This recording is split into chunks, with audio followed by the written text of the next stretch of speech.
하나님 말씀은 하나님께서 오늘 우리에게 주신 말씀은 마태복음 16장입니다. 마태복음 16장 21절에서 28절까지입니다. 마태복음 16장 21절에서 28절까지 제가 가진 성경으로는 신약 27쪽에 있습니다. 마태복음 16장 21절에서 27절까지입니다. 우리 다 찾으셨으면 우리 모두 일어나셔서 우리 함께 하나님 말씀 함께 읽도록 하겠습니다. 마태복음 16장 21절에서 28절까지입니다. 함께 읽겠습니다. 제가 함께 교독하시겠습니다. 이때로부터 예수 그리스도께서 자기가 예루살렘에 올라가 장로들과 대제사장들과 서기관들에게 많은 고난을 받고 죽임을 당하고 제3일에 살아나야 할 것을 제자들에게 비로소 나타내시니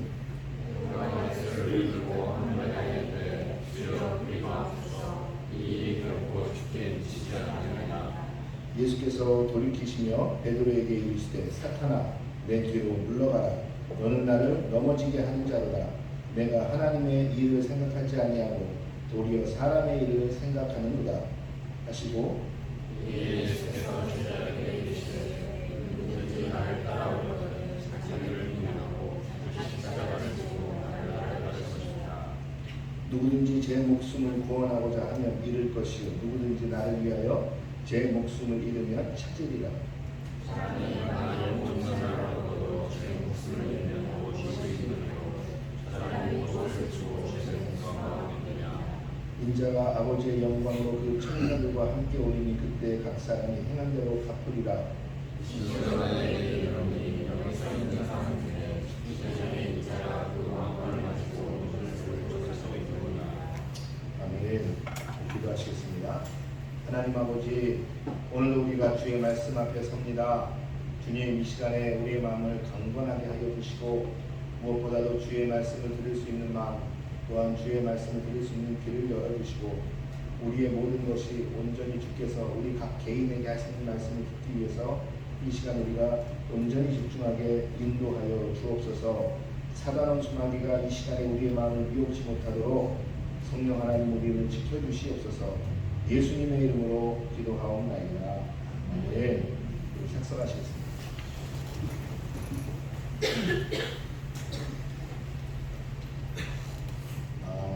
제가 우리 부모님께 감사하는 것 중에 하나는 음식에 있습니다. 음식. 무엇이냐면 저는 음식 중에 어떠한 음식을 싫어하느냐, 저는 달콤한 음식을 별로 좋아하지 않습니다. 그리고 저는 설탕이 들어간 음식 많이 좋아하지 않아요. 그렇기 때문에 어른들은 잘 알겠지만 원래 토마토 먹을 때 어떻게 먹죠? 우리 많이 설탕에 이렇게 설탕 뿌려가지고 이렇게 많이 먹잖아요. 저는 토마토에 설탕이 뿌려진 순간 안 먹습니다. 그리고 수박 파채를 먹을 때 제일 안 좋아하는 것 중에 하나. 수박 속에 들어간 수박을 이렇게 사이다하고 설탕을 넣어서 우리 맛있게 더 맛있게 해서 먹잖아요. 그래서 저는 수박 파채를 하면 잘 안 먹어요. 지금도 어떠한 음식이 걸리냐면 먹는데 굉장히 단맛이 많이 나는 음식들은 잘 안 먹게 돼요. 스스로가 그것을 줄이는 것이 아니라 입맛 자체가 어릴 때부터 단 음식은 많이 먹지 않았습니다. 대신에 제가 잘 먹는 음식은 무엇이냐? 짠 음식이에요. 저는 어릴 때부터 대가족 속에서 살았고 할아버지 할머니하고 살았거든요.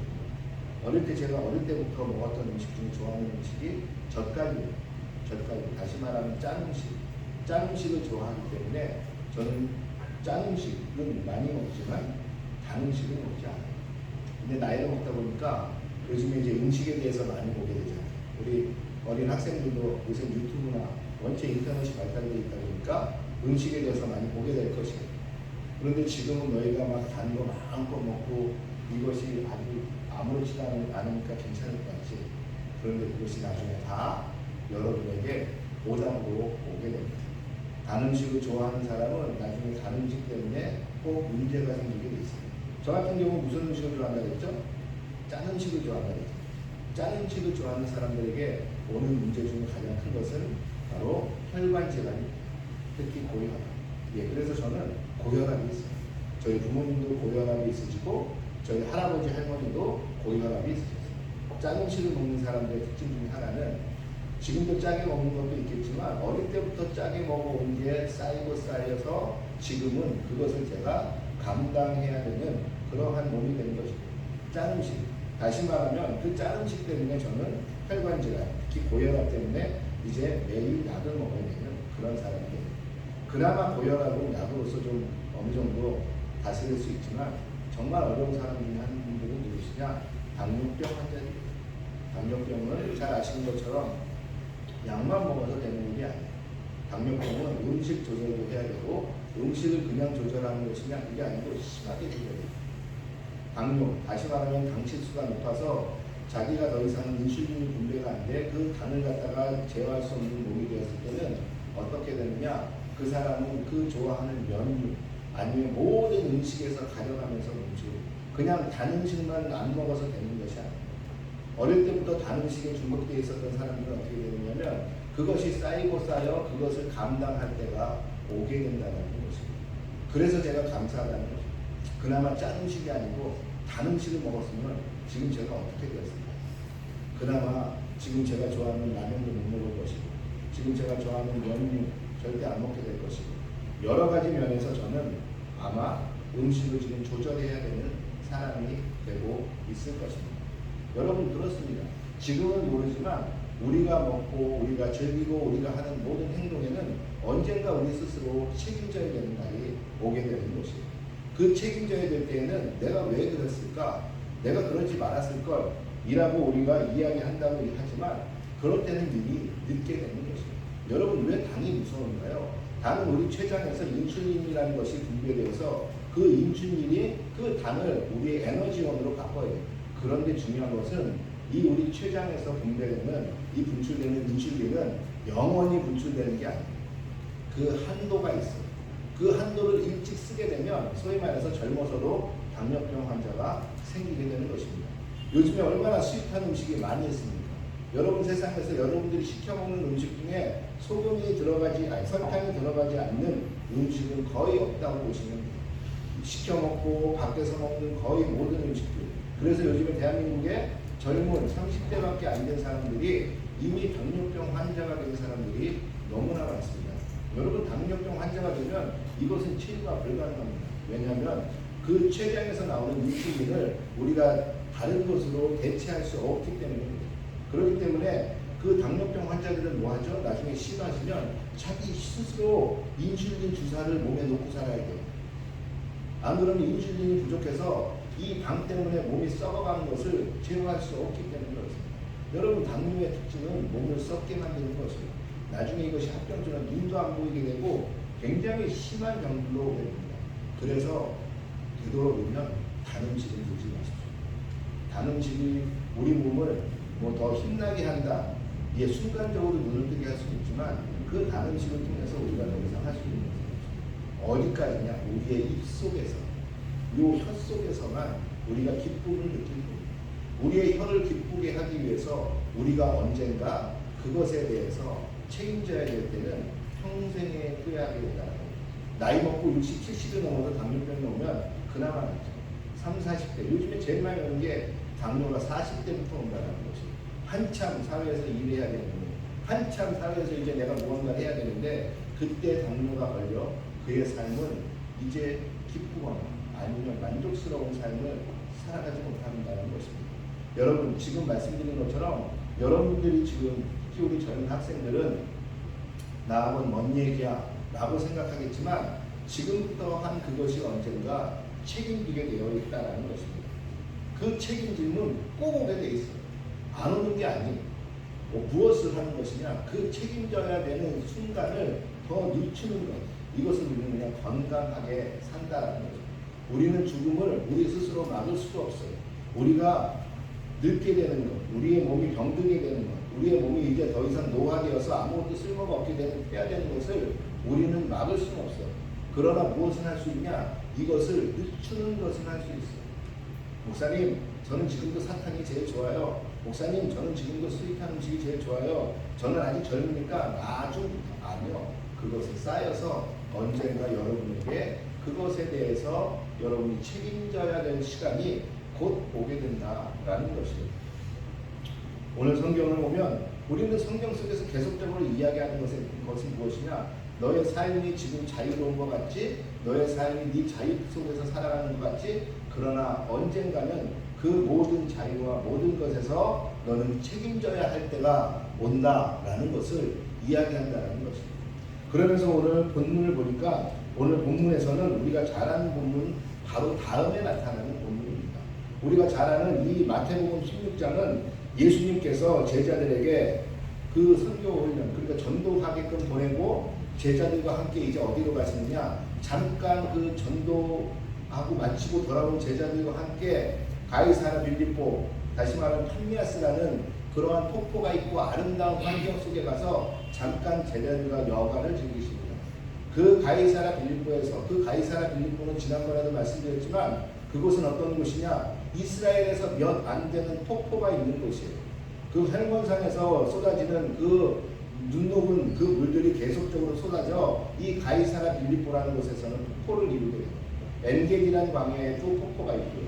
이 사람들이 그래서 지금도 이스라엘에서는 가장 즐겨가는 휴양지 중에 한 곳이 이 가이사랴 빌립보, 정확한 지명은 이스라엘 지명으로는 판미아스라는 바로 이곳과 엔게디 폭포에 많이 놀러 갑니다.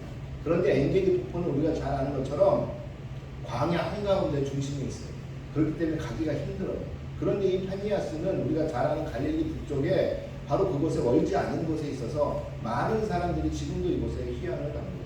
그런데 이 아름다운 곳에 당시 예수님께서 제자들을 데리고 그곳에 가서 제자들과 여가를 즐기시면서 너희들이 전도할 때, 너희들이 선교할 때 무슨 일이 있었니? 라고 그 모든 보고를 받게 됩니다.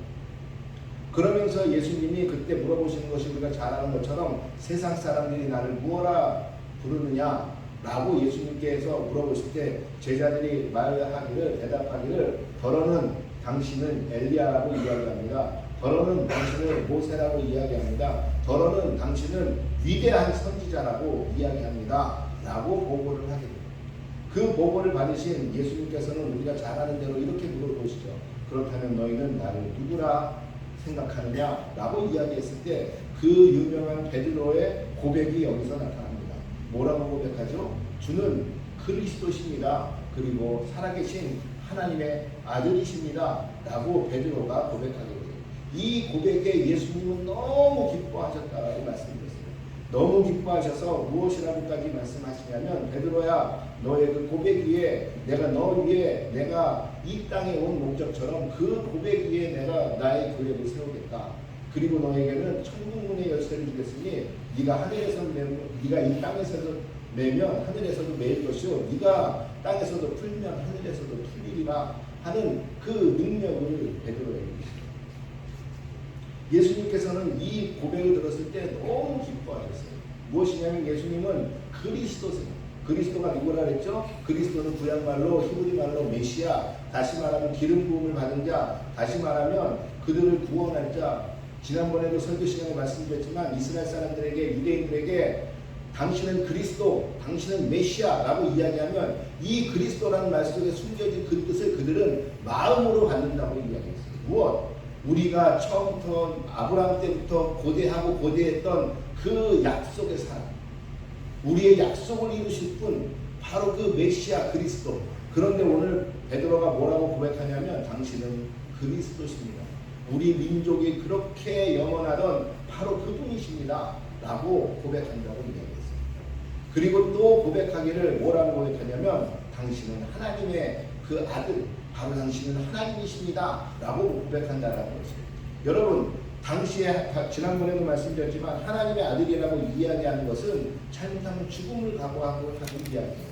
왜냐하면 그 예수님께서 십자가에 못 박히시는 그 죄목이 뭐라고 말씀드렸죠? 바로 네가 하나님을 모독하는구나. 어찌 네가 하나님의 아들이라고 네가 하나님을 아버지라고 부르느냐. 바로 이게 가장 큰 죄였어요. 근데 오늘 베드로는 뭐라고 고백하냐면 당신은 하나님의 아들입니다. 다시 말하면 당신은 하나님이십니다. 당신은 그 하나님이십니다. 라고 어찌 보면 유대인의 관점으로는 하나님을 망령되이 일컬으며 모독하는 그러한 고백을 한 거죠. 그러나 그 용기 있는 고백에 예수님은 너무도 기뻐하시고 베드로에게 내가 너의 이 고백 위에 교회를 짓겠다. 그리고 내가 너에게 천국의 열쇠, 내가 능력을 주겠다라고 예수님께서는 베드로를 마음껏 칭찬하세요. 그 후가 오늘의 이야기입니다. 그러면서 예수님께서는 오늘 성경에 보면 성경 본문 20절, 21절 바로 위에 그 붉은 글씨로 이렇게 써 있습니다. 아마 대부분의 성경이 비슷할 거예요. 죽음과 부활을 처음으로 이루시다. 성경입니다. 예수님이 처음으로 자신이 오신 것에 대해서 제자들에게 이야기하십니다. 오늘 본문에 보니까 뭐라고 얘기하냐면 21절에 이렇게 얘기하십니다. 예수 그리스도께서 자기가 예루살렘에 올라가 장로들과 대제사장들과 서기관들에게 많은 고난을 받고 죽임을 당하고 제3일에 살아나야 할 것을 제자들에게 비로소 나타내시고, 이 기쁜 고백을 듣고 예수님이 비로소 자신이 해야 할 것에 대해서 이야기하십니다. 그 첫 번째는 무엇이냐면 바로 자신의 사명을 처음으로 이야기하세요. 예수님이 이 땅 가운데 오신 이유가 무엇인지를 처음으로 이야기하세요. 예수님은 이 땅 가운데 오신 게 제자들이 생각한 것처럼 이 로마, 그 당시에 있었던 이 우리를 지배하고 있었던 로마를 넘어뜨리고 로마를 물리치고 이스라엘에 다시 왕국을 세우기 위해서 오신 것이 아니에요. 예수님께서 오신 목적은 다른 것이 아니라 예수님께서는 하나님의 사명을 가지고 오셨는데 그것은 죽기 위해서 이 땅에 오셨다라는 것이에요. 예수님은 오신 목적이 첫째가 죽음을 위해서, 죽기 위해서 오신 것이에요. 그리고 두 번째는 부활하시기 위해서 오셨다라는 것입니다. 죽기 위해서 오신 것은 예수님께서 우리의 죄를 담당하기 위해서, 우리의 죄를 대신해서 번제물이 되기 위해서, 우리의 죄를 대신해서 하나님과 화목제물이 되기 위해서 예수님께서는 이 땅에 오신 것이다 라는 것을 처음으로 제자들에게 말씀하세요. 그리고 두 번째로 말씀하시는 것이 무엇이냐, 그것을 통해서 내가 하는 것은 무엇이냐면 내가 부활해야 한다는 것이에요. 부활은 무엇을 의미합니까? 부활은 곧 사단의 권세, 사망의 권세를 이기는 것을 이야기해요. 다시 말하면 이 세상의 공중잡은 권세자들에게, 다시 말하면 이 세상을 지금 휘잡고 있는 이 사단의 권세들을 내가 복속시키고 이기기 위해서 오셨다는 것을 처음으로 예수님께서는 이야기하시는 것이에요. 그리고 예수님께서는 오늘 이야기하실 때 무엇을 이야기하시냐, 나는 내 앞에 놓여진 이 고난을 감당하기 위해서 왔다라는 것을 제자들에게 명확히 이야기합니다. 예수님께서는 이 고난, 죽음의 고난, 그리고 사람들에게 맞을 고난, 핍박받을 고난을 위해서 오셨다라는 것이에요. 예수님께서는 그가 하나님이라는, 그가 하나님이고 그 하나님의 그리스도라는 그 고백을 받은 순간에 무엇을 이야기하시냐, 자신의 사명과 나는 그리스도로서 나는 너희에게 영광을 주는 것이 아니라 나는 고난을 받으러 왔다 라는 것을 제자들에게 이야기하신다라는 것이에요. 그리고 이야기하시는 것이 무엇이냐면 바로 이것을 통하여 십자가상에서 내가 너희에게 보여야 하는 그 사랑을 보이리라 라는 것을 이야기한다는 것입니다. 다시 말하면 예수님이 오늘 자신의 사명과 내가 온 목적이 고난받기 위해서 오고 그것을 통해서 내가 너희를 사랑한다는 것을, 하나님이 너희를 사랑한다는 것을 보이는 것이 나의 사명이라는 것을 처음으로 제자들에게 얘기합니다.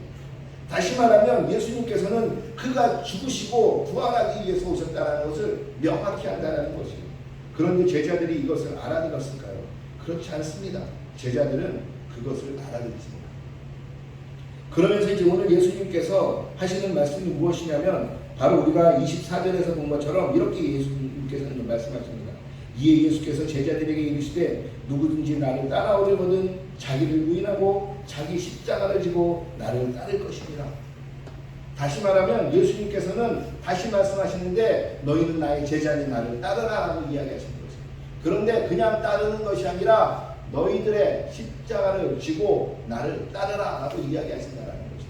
예수님께서는 영광 중에 나를 따르라고 말씀하시는 것이 아니에요. 예수님께서는 너희가 편안함 중에 나를 따르라고 이야기하시는 것이 아니에요. 예수님께서는 오늘 뭐라고 얘기하시냐면 너희는 나를 따라야 하는데 어떻게 따라야 하냐면 너희의 십자가를 지고 따르라라는 것이에요. 이것을 제자들은 이해하지 못했어요. 특히 누가 이해하지 못했냐면 베드로가 이해하지 못합니다. 그러면서 베드로가 22절에 이렇게 이야기해요. 그래서 베드로가 예수를 붙들고 항변하여 이르되 그리 마옵소서 이 일이 결코 주께 미치지 아니하리니.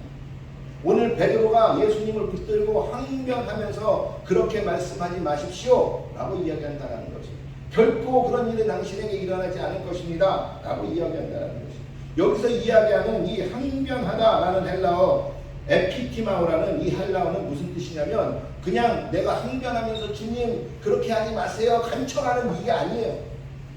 이 에피티마오는 무슨 뜻이냐면은 원래 뜻 자체가 책망하는 거예요. 그리고 책망하고 경고하고 꾸짖는 거예요. 다시 말하면 지금 정확하게 말하면은 예수님께 베드로가 꾸짖고 있는 것이에요. 이 단어가 어디서 쓰이냐면은 우리가 잘 아는 맹인이 예수님께서 그 성 사마리아 그 성에 들어왔다는 것을, 예수님께서 성 안에 들어왔다는 것을 듣고 맹인이 갑자기 소리 지릅니다. 다윗의 자손 예수여 나를 불쌍히 여기소서 라고 이야기할 때 많은 사람들이 어떻게 했다 그랬죠? 야 조용히 해, 야 니까지 깨, 야 조용히 찌그러져 있어 라고 이야기하면서 그를 꾸짖었다고 이야기해요. 거기서 쓰인 이 꾸짖었다라는 단어가 바로 이 에피티마오라는 단어예요. 이 에피티마오, 다시 말하면 꾸짖는 거예요. 책망하는 거예요. 그리고 그냥 꾸짖는 게 아니에요. 모쪼록 어린이가 잘못했기 때문에 어른이 꾸짖는 이 정도가 아니라 진지하게 꾸짖는 거예요. 진지하게. 지금 베드로는 진지하게 예수님을 꾸짖고 있어요. 우리가 잘 아는 것처럼 베드로가 원래 예수님보다 서너 살 형님입니다. 그래서 꾸짖는 걸까요? 아니요. 지금 예수님이 하시는 말씀은 그 예수님의 말씀을 들으니까 예수님께서 내가 죽으러 왔노라, 내가 부활하러 왔노라, 내가 고난당하러 왔노라, 내 십자가를 감당하기 위해서 왔노라 라고 이야기하니까 그 베드로는 갑자기 든 생각이 무엇일까요? 나는 이분을 통하여 성공하고 나의 소망과 모든 꿈이 이분에게 있는데 이분이 고난당하고 죽는다고 이야기하니 무슨 헛소리를 하는 거냐라는 거고, 지금 예수님을 꾸짖고 있는 것이죠. 당신 지금 무슨 소리를 하는 거야? 당신이 지금 내가 좀 전에 이야기했잖아. 당신은 우리의 메시아고 당신은 우리의 그리스도인데 당신은 하나님의 아들인데 그 하나님의 아들이 지금 죽을 생각이 나고 있고 고난당할 생각을 한다는 게 말이나 돼? 그러면서 꾸짖고 있는 것이에요. 절대 그런 소리 하지 마. 쓸데없는 소리 하지 마 라고 예수님께 이야기하는 것이에요. 우리가 그냥 성경 속에서 베드로가 예수를 붙들고 항변하니까 주님 왜 그러세요? 라고 예수님께 물어보는 것처럼 들리지만 그게 아니에요. 예수님을 지금 꾸짖고 책망하면서 예수님께 쓸데없는 소리 하지 말라고 이야기하죠. 그러니까 예수님이 그러니까 그때서야 이렇게 얘기하세요. 사탄아 나에게서 물러 떠나라 라고 이야기합니다.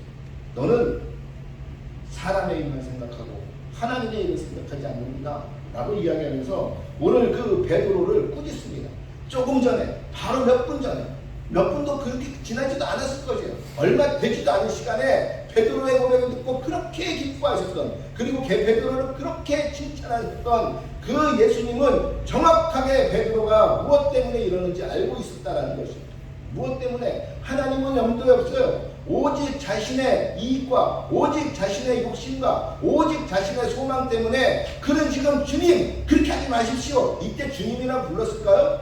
그 주님이라고 부르지도 않았을 것 같아요. 그 예수님에게 그렇게 하지 말라고 꾸짖으며 쓸데없는 소리 하지 말라고 이야기하는 그 목적을 주님은 정확하게 캐치하고 계세요.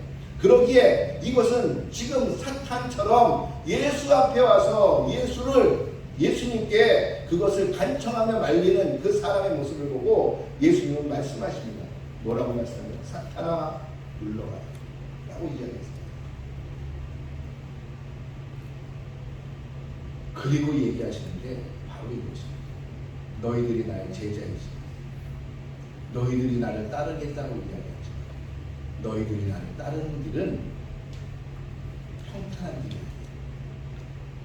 나중에 예수님께서 물어보시죠. 마지막 나가다라고 하면서 이 잔을 너희가 마실 수 있겠니?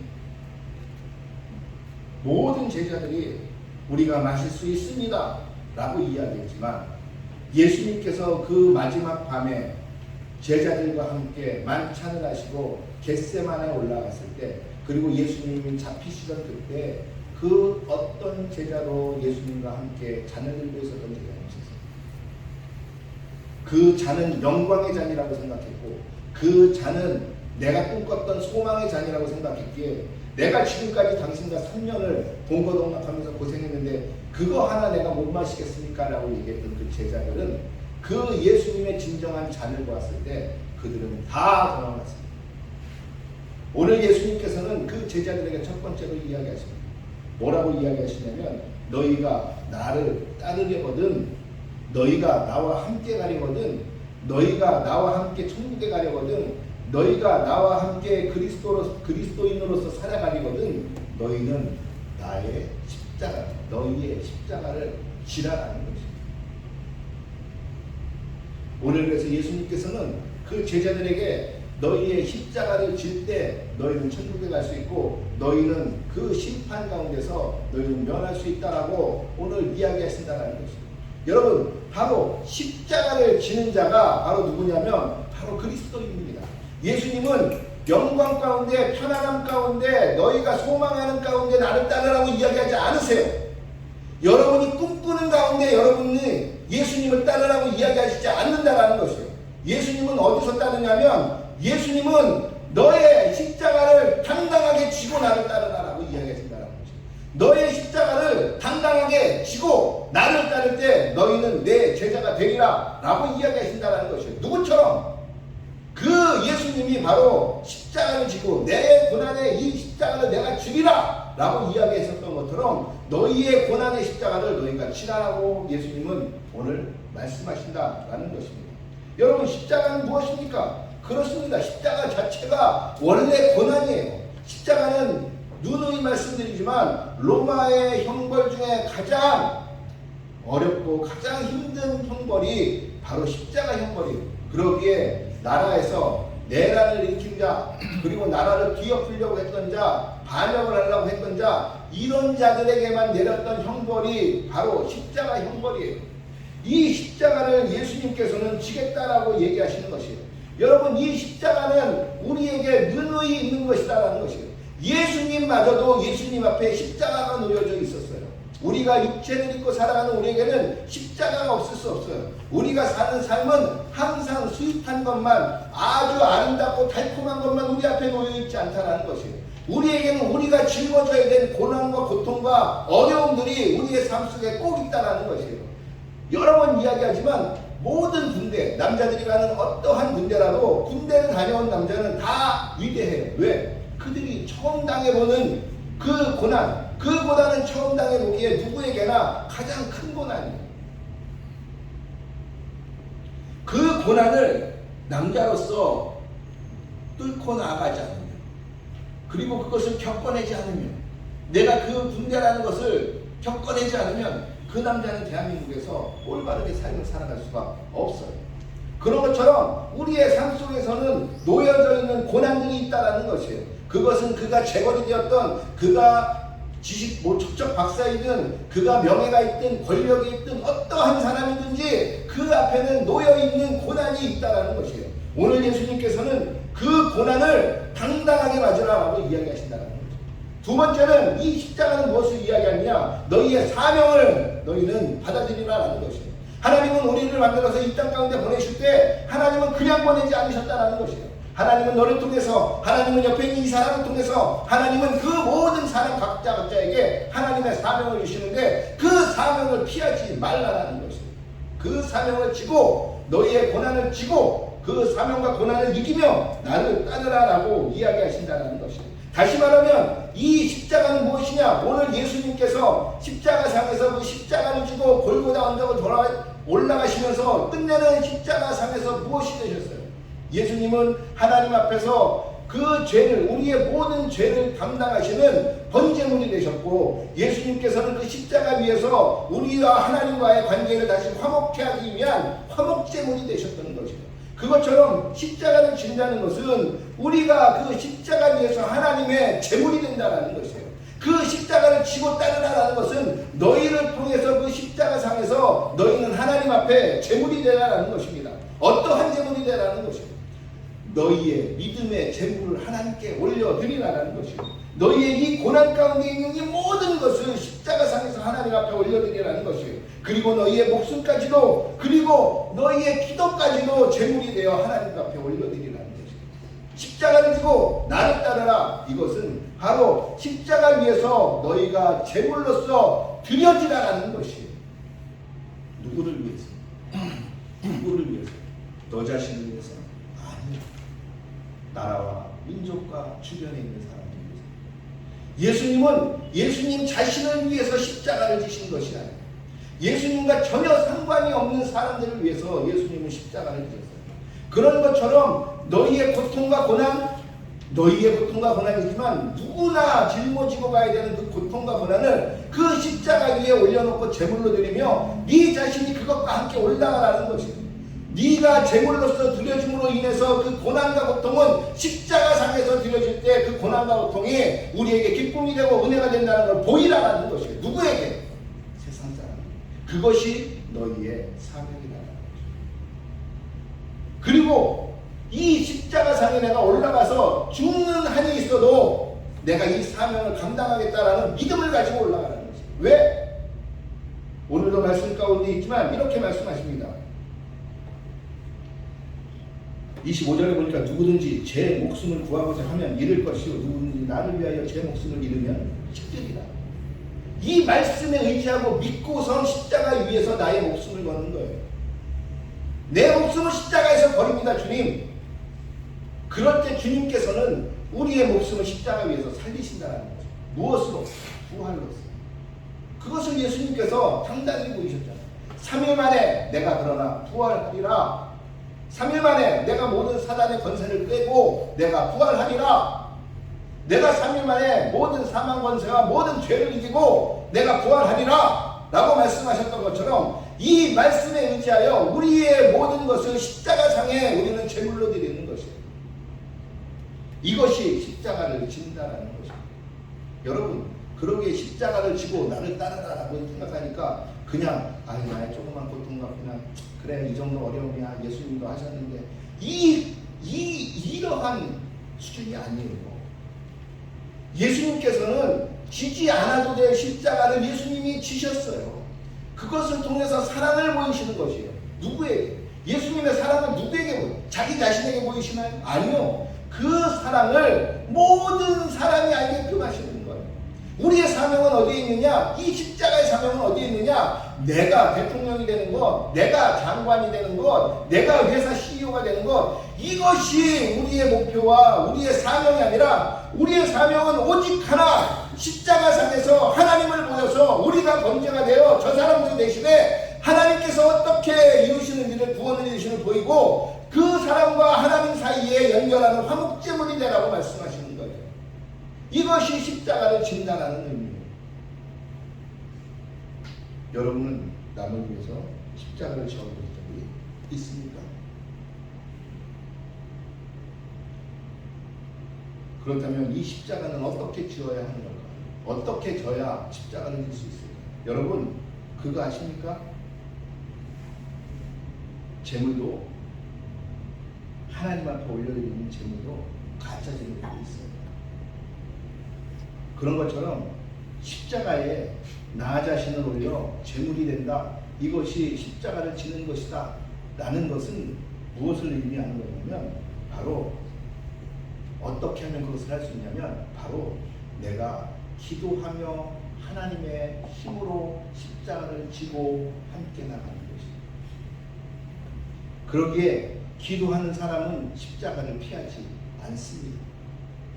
다시 말하면 기도하지 않는 사람은 십자가를 피하게 되어 있어요.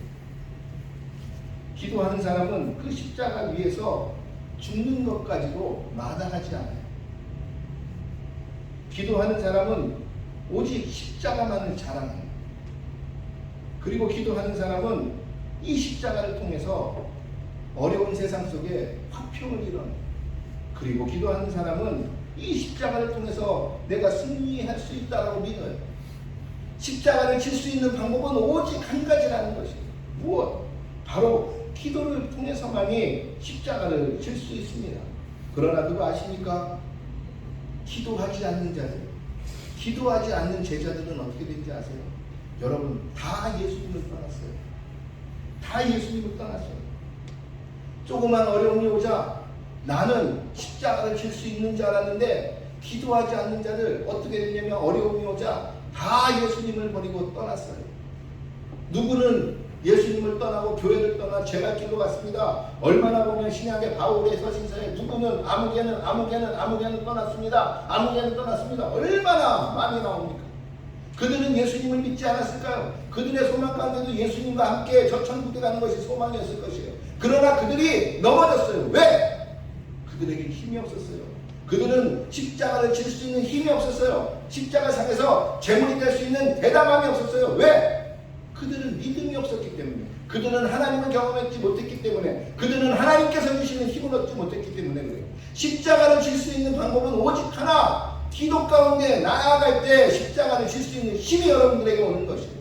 기도 가운데 나아가며 주님 주시는 힘을 덧입을 때 여러분들은 십자가를 질 수 있는 것이에요. 그렇기 때문에 기도 가운데 나아가면 내가 기도로서 기도의 제단을 쌓아 올릴 때 우리는 그곳에서 나는 기도의 제단으로서 내가 제물이 될 수 있는 것이고, 그 제물 위에서 하나님께서는 우리의 제물을 받고 그것을 통해서 기도의 응답을 통하여 우리의 고난과 모든 것을 이겨내시고 하나님은 우리를 사명자로 쓰기 시작하신다는 거죠. 여러분, 그러기에 기도는 우리가 십자가를 지고 가게 하는 가장 기본된 우리의 방법이고 힘이에요. 그런데 기도하지 않고, 그런데 아무것도 안 하고, 그런데 그냥 예배만 드린다고 와서 일주일에 한 번 달랑 예배 드리고 가서 과연 여러분들이 오늘 이 16장에서 예수님께서 말씀하시면 그 너희가 나의 제자라면 십자가를 지고 나를 따르라라고 이야기하시는 이 십자가를 여러분들이 질 수 있겠냐는 것입니다. 얼마나 은혜롭습니까? 이 어려운 십자가를 져야만 나의 제자가 된다라고 말씀하셨는데, 그 어려운 십자가를 질 수 있는 방법도 말씀하시잖아요. 무엇으로? 너희가 기도하면 너희는 나의 십자가를 질 수 있다는 것이에요. 여러분, 이 십자가를 지고 내가 하나님 앞에 제물이 되고 내가 기도할 때 드디어 불은 하늘에서 떨어지는 것이에요. 여러분, 좀 전에도 이야기했지만 가짜 제물들 너무나 많다라고 이야기했잖아요. 가짜 그리스도인들 너무나 많습니다. 세상에 그들은 하나님의 예수님의 십자가를 지는 것이 아니라 나의 십자가를 지려고 해요. 하나님이 주신 사명이 아니라 나의 사명을 이루려고 해요. 하나님이 주신 부담감의 그 거룩한 하나님의 사명이 아니라 나의 정의와 나의 꿈과 나의 소망을 위해서 달려간다는 것입니다. 그 위에는 절대로 여러분 하나님의 불이 임하지 않습니다. 우리가 잘 아는 갈멜산에서 그 850명의 그 제사장들, 바알과 아세라의 그 제사장들이 850명이 똑같은 제물을 똑같은 제단 위에 똑같은 모습으로 올려놨어요. 그러나 그 모습이 똑같다고, 그 제단이 똑같다고, 그 제단에 들어간 나무가 똑같다고 여러분 하늘에서 불이 떨어지지 않았어요. 똑같은 모습, 그리스도인과 똑같은 삶, 그리스도인과 똑같은 생활을 하는 것처럼 보이지만 그 제물이 진정한 기도로서 이루어진 쌓아 올려진 그 제물이 아니라면 하나님께서는 그것을 받으시지 않는다는 것입니다. 여러분, 불이 가장 먼저 내리는 곳이 어딘지 아세요? 하늘에서 불이 떨어질 때 가장 먼저 불이 닿고 불이 가장 먼저 임하게 되고 그 임재가 가장 먼저 임하는 곳이 어딘지 아세요? 바로 그 제물이에요. 제물 밑에 있는 그 다음에 나무고요. 제물 밑에 있는 그 다음에 도랑의 물이었어요. 여러분들이 십자가에서 여러분들이 제물이 될 때, 여러분들이 그 십자가를 지게 될 때, 그 하나님의 임재가 여러분들의 그 제물이 기도로서 힘을 받고 기도로서 쌓아 올린 여러분의 제단이고 제물이라면 하나님의 불이 누구에게 제일 먼저 내린다고요? 여러분들이 비록 다른 사람들을 위해서, 여러분들의 주변 사람들을 위해서 하나님을 모이고 여러분의 주변 사람들을 위해서 기도하는 것 같지만, 여러분 그 하나님의 불에, 하나님의 임재는 그 제물 곧 여러분에게 제일 먼저 임하는 것이에요.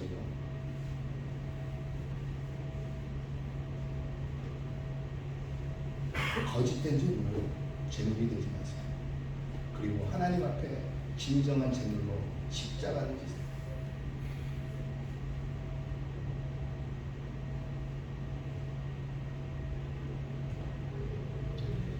오늘 예수님은 이렇게 말씀하십니다. 26절에서 만일 사람이 온 천하를 얻고 제 목숨을 잃으면 무엇이 유익하고 사람이 무엇을 주고 제 목숨과 바꾸겠느냐.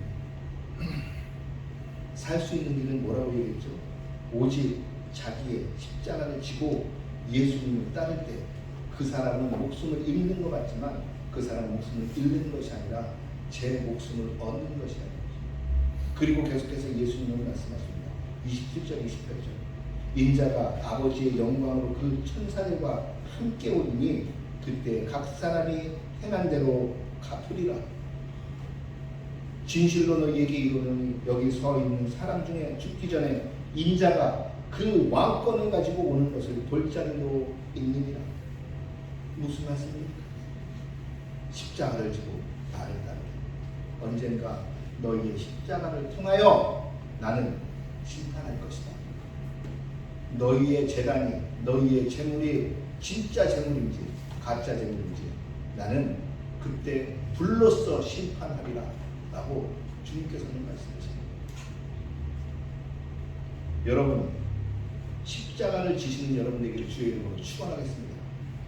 여러분의 십자가를 감당하고 여러분의 십자가를 지고 예수님을 따르시는 주님의 진정한 제자가 되기를 주의 이름으로 축원하겠습니다. 여러분, 그러기 위해서 우리는 십자가를 지기 위해서 그 십자가 위에 제물이 되기 위해서 우리는 기도해야 돼요. 기도하지 않으면, 다시 말하면 예수님의 제자가 될 수 없습니다. 기도하지 않으면 내 사명을 감당할 수 없습니다. 기도하지 않으면 내 사명을 감당하는 일은커녕 내 앞에 오는 아주 작은 고난 앞에서도 나는 예수를 모른다라고 나는 배교할 수밖에 없는 사람들이에요.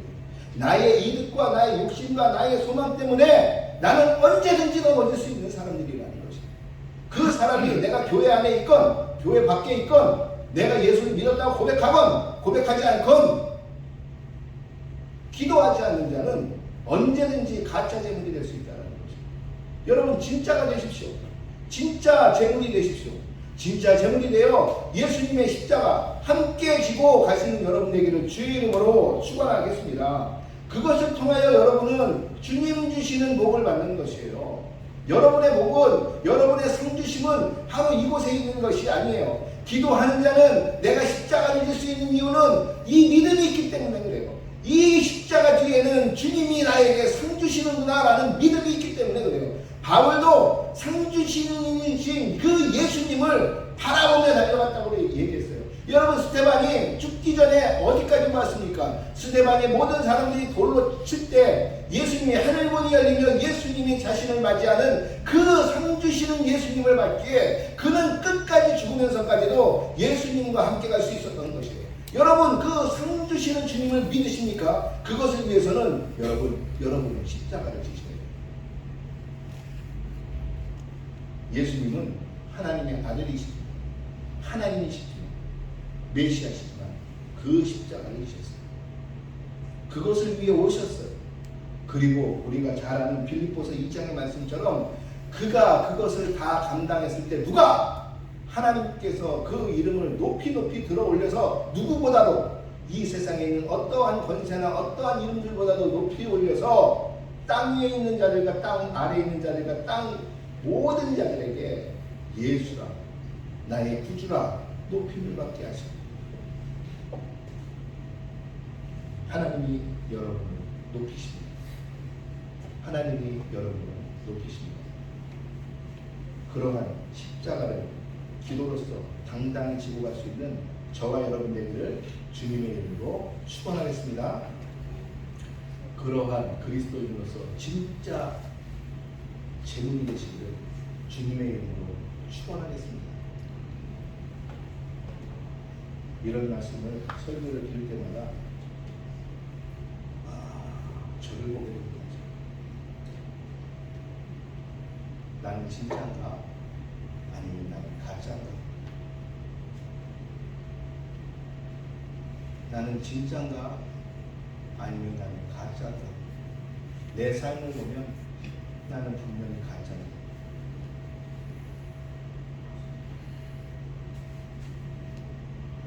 내 주변을 보면 나는 가짜 같아.